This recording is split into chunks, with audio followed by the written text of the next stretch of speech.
Hey everyone, thanks for tuning in and watching this video. So I'll recap for April, Kyle, what we got up to in April sort of thing. Yeah. You had your sofas delivered, I can see in the background. Yes, indeed, that is what you can see. Yeah, that's absolutely what's behind me. So I was having a look for what we got up to in April, and the thing that stood out for me the most was actually our visit to Max Surfacing near the end of April. Yeah. So anyone who doesn't know, Max Surfacing is a company that repairs roads, like the motorways when there's been a crash and the tarmac needs replacing. So there's a good chance that you've had the enjoyment of being in a traffic jam that they've caused while they're doing their resurfacing work, because they're quite a big company, especially in the Midlands area. And we went and visited them for a strategic review of their IT, didn't we, Kylie? We did indeed, yeah, because now we can get back out and see people again. COVID's over and stuff like that. It's a good time to sit down with owners of businesses and actually ask them what their intentions are over the next 12 months. Yeah, what plans they've got and how that might involve their tech. Yeah, so the tech scales for their business as well. And we also asked an important question that we asked a couple of days beforehand is what ways can Kimberley IT improve? Because a lot of people will ask that in the meeting without any heads up. It doesn't give anyone any time to think, so it's a question that we normally ask in advance. Yeah. And Mark gave us a great answer, which was we need to get to know his team a bit better now that COVID's gone around. Because pre-COVID, you'd have regular visits and you get to meet everybody and have a chat with them. But during the last 2 years, we haven't been able to do that. So it is something we're ramping back up with all our clients to go out and visit them. We've probably been a bit slow on it, but we're getting there. And I've already visited quite a few clients already, likewise for yourself, and just to get to know the guys, because that's always the best way of finding out what they need help with, because they'll have something that's maybe for them, they think it's too insignificant to mention it to us. But when you're actually there talking to them, those little bits sneak out and they bring it into their conversation. And you go, actually, no, that's a good question. And this is how you do what you thought you didn't want to mention. And this is how you do it. Yeah, that's definitely the case. People don't tell you a lot of stuff until you're right next to them. And then they'll actually spill the beans. So apart from that in April, I couldn't see anything else that really stood out for me, unless you can think of something off the top of your head. I've been doing a cyber essentials for one of our clients, and I've been going through and doing that with them, and that's actually much better than it used to be. When we first did cyber essentials, it really was a bit of a joke. It was literally a list you just said yes to.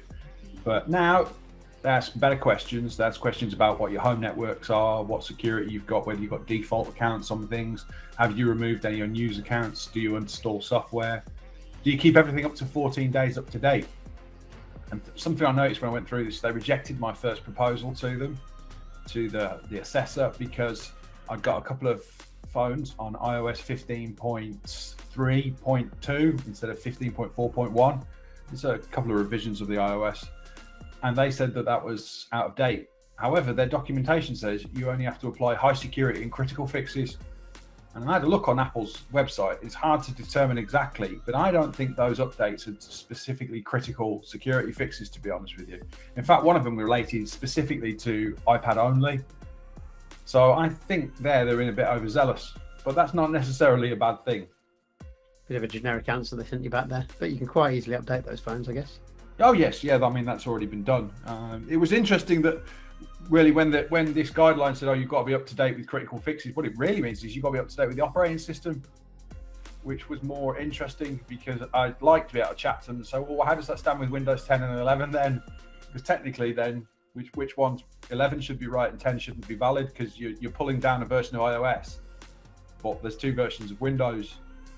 It's just something I hadn't seen before when doing Cyber Essentials, that there's actually a bit more thought gone into it now, and it's been taken a bit more seriously. I bet the Essentials Plus ones probably quite tricky to get now. Well, maybe we can talk about it in one of our future podcast episodes. And I guess you're wrapping that up anyway with this client this month as well, the Cyber Essential stuff. Yeah, I've sent it back now, and it should be all validated and approved for them.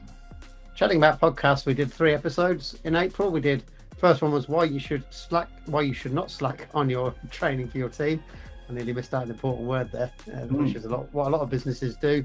Why you should slack on training for your team, but it's why you should not slack on it. And that's one of our favourite topics, that everyone and their dog slacks on training their teams to use computers and just assume that people can do it, and that's the wrong thing to do. Yeah. As later down in our stats, 19 subscribers will agree to. But anyway, the next one was working from your mobile. Yeah. So we had a discussion about that, how you should be able to, if you're working in the cloud and you're using something like Google Workspace, you should be pretty much able to do like 95+% of your work from your mobile phone. And we did have a good conversation about eliminating computers completely, when you can just plug your phone into a USB-C cable to your monitors, and your phone is your computer, and you take it everywhere with you. And I can't wait for that day. And that's what we discussed in that podcast. And like we said, and we mentioned, technically, that's not beyond the world. The reason that isn't happening is not technology, but political. Yeah, it's already here, but it's been highly restricted for companies' political reasons. So have a listen to that podcast. Then the final one was refurbished computers are great value, which they are, and you love them. And we give some advice on buying the right refurbished computer and all the different levels of refurbishment you can get. So it's worth listening to that one as well if you're looking to get some new computers for your team, but you don't want to splash out on brand new kit. Absolutely. We'll go through the different sorts of refurbishment you can get, which ones to choose and which ones to avoid. TikTok. You're still rolling out daily videos, but you've had some issues with TikTok with three of your videos or two of your videos where they've been striked off, even though because they feel that it's got a hacking nature to it, when in fact it's more security based. I broke community guidelines twice with two videos. One was about going onto a website that tells you how strong your password is. And then the other one was about the first part of a MAC address on an Ethernet card. Real nerdy stuff. That one got put back, actually. I appealed it. They said no, and then it just appeared back again. And what I have learned about TikTok is really don't make videos that relate, say, password or talk about passwords. Just stay away from that, because for some reason, the algorithm just detects that as violating community guidelines, as illegal activities. Even if you're trying to tell people how to have a good password, it's just something I've learned on TikTok. That's the problem when you've got an automated algorithm doing it. It can't work out the good password videos from the bad. Yeah, and it can't work out other things that violate the terms. I had a look at the community guidelines. It's your standard stuff that you'd expect. So I thought I'll search for some videos in some of those topic areas. Yeah, it's all there. It's ridiculous at times. Well, I've been slowly experimenting with YouTube Shorts, which is YouTube's equivalent of TikTok, but it is limited to 15 seconds. And actually, we had a conversation the other day, and we discovered something interesting, that you can actually upload a YouTube short that is over 15 seconds if you upload it via the YouTube website on your browser. Yeah. And then it gets very, very few views. If you do it via the mobile, upload it, and it's under 15 seconds, then it gets into the carousel that appears on the main YouTube app. Yeah. So it gets a lot more views. So, as I said, we're just experimenting that along with our usual YouTube content. Yeah, when you're on TikTok as well, if you want to put 10-minute video on, you can do, but you have to do it through the website. You can't do 10-minute video through the app. I wonder if that 10-minute video gets into the carousel very easily, or if it's more of a video that you need to share for link for people to watch. Yeah, I haven't seen, when I scroll through the FYP, the For You page, I haven't seen anybody put 10-minute video up yet. Occasionally, some people put 3-minute videos up, but mostly they're shorter than that. I've not seen 1:10 yet. It's kind of interesting. TikTok seems to be going the way of YouTube, while YouTube's trying to go TikTok, because YouTube originally was always had a 10-minute upload limit on videos for many, many years, and then they expanded it and then made it unlimited, basically. And I think TikTok is probably the only video service out there that can compete with YouTube, and therefore it's looking at putting in longer videos to get it up to a point where it is a true competitor to YouTube over time.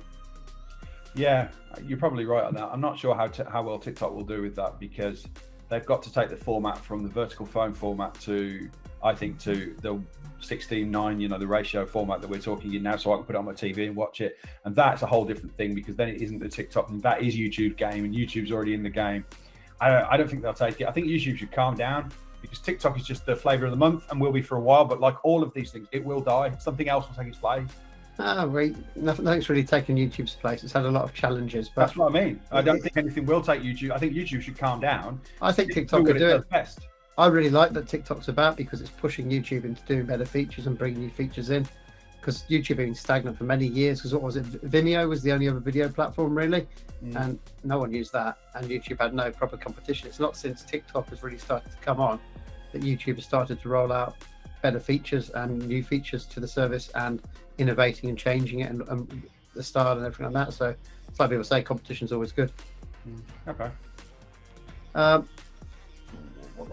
We were talking about our videos, weren't we? I thought we were almost going into a podcast session then. So on our normal monthly videos, we had how to change swipe actions inside your Gmail mobile app. So your Gmail mobile app is a very great way to triage emails very quickly. There's some nice features in there. Yeah. A swipe left and a swipe right, so you can have that. You can set that to lots of different things. I have it to one swipe set to archive and the other one set to snooze. If you want to, you can have it set to delete, whatever you like, and that video shows you how to do it. You did a video on how to fix your laptop from a slow Ryzen 5 processor because you came across one on a client where it pinned itself to like 0.14 gigahertz or something. Yeah.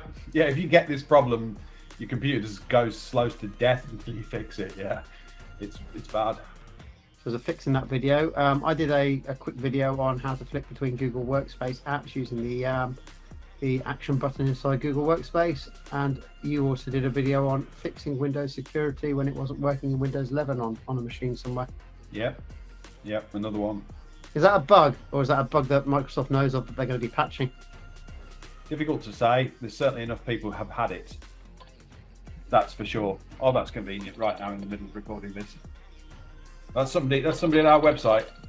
Someone on our website trying to get in contact. You handle that because I'm just going to do on the assistant, so you can just listen in and just say yes, like you're listening in. So in March, 66 subscribers got in contact. Out of those that got in touch, 97, so 64 requested assistance. The remaining 3%, which was 2 people, were asking for support. That's where something's not working as it should. Out of those subscribers that messaged us, 65.2%, that's 43 of them, they received a response and returned to their work within 5 minutes. 27.3, 18 received a reply and returned to their work within 30 minutes. And out of the remaining 5 subscribers, 3 of them returned to work in under an hour, and the remaining 2 took over 1 hour to sort out. In one case, the whole computer had to have a factory reset, which you got to enjoy doing that, Carl. Because Windows had corrupted, and if you remember, it wouldn't load up any websites whatsoever, any browser, on any network, on anything at all. It was properly corrupted, so it had to have a factory reset take place. And in the other case, the subscriber, I went to visit the subscriber, and they forgot I was visiting to sort out their hardware. So when I turned up, no one was there. So I recorded that as it taking over an hour to fix, which it didn't actually take over an hour to fix. But it was well over an hour of my time wasted to try and fix that problem. Yeah, always a pain in the backside when someone's not in. Well, we did on the way back. We did discuss actually that we need to have a better system of checking someone's there before we actually head out and turn up. Yeah. To make sure they don't forget about it. So we've got a better system in place for that now. And so out of all those people who contacted, 97 the subscribers got in contact through our unique instant messaging service.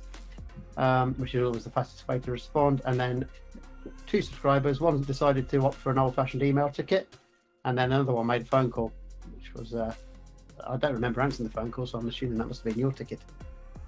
But it was the slowest way to get in contact. Yeah, it was a new person, so I can forgive him a little bit. And going back to the training stuff that we mentioned earlier, so 19 subscribers would not have needed to get in contact with us if they'd had the companies they work for had regular training via learning sessions by Kimberly IT. They would have known the answer to their requests and not had to send a message to ask for assistance on how to do something, because they'd have known basic stuff. Yeah. But that is our recap for April, and we'll be back next month with May's recap. So thanks for joining. Yep, I'm going to go back to talk to this person on the website about their problems sending emails. Okay, you do that, and I will speak to you later. See you later.